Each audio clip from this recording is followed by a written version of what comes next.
Hi everyone. So what I'll be doing today is looking at an outlook for the 2026 crop protection market, looking at potential directions that we think the market is going to move through the year based on a number of different pointers that we'll look at as we move through.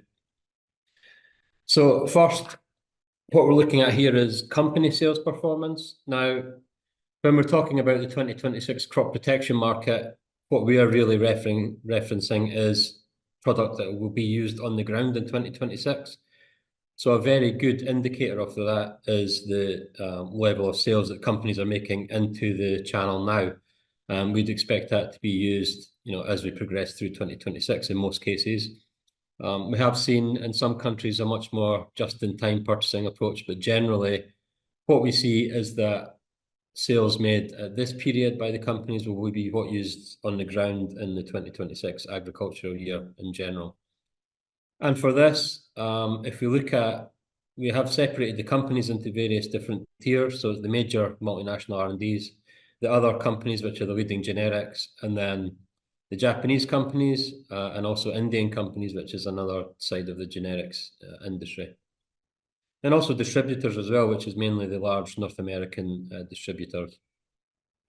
Now, what this shows is that it's quite mixed in terms of company performance over the last quarter. But also, if we look at the rolling last 12-month period, we can see that there is some difference between the different tiers as well. If you look at the latest quarter, major R&D companies, the major generic companies actually performing quite well. But for the Japanese and Indian companies, much more negative. So a lot of that is due to currency translation because what we're looking at here is US dollar amounts. For the full year, the 12-month period, major R&D companies actually down slightly over that period, whereas the more generic side of the market, the major other companies actually up slightly. Now, what you tend to see in this cycle is in times when grower incomes are squeezed and crop commodity prices are down, for example, and the price of other crop inputs such as fertilizer or fuel are higher, you tend to see that crop protection market swings back to more the lower cost and generic side of the market. So what you typically see is in a weak commodity pricing market, the generic companies typically outperform the market. And for the more proprietary side of the industry, the R&D driven companies, the situation normally is a bit more negative. And this really highlights what we have been seeing in the last 12-month period is that commodity prices are under pressure. Fertilizer prices are starting to increase again. We're looking at higher fuel costs.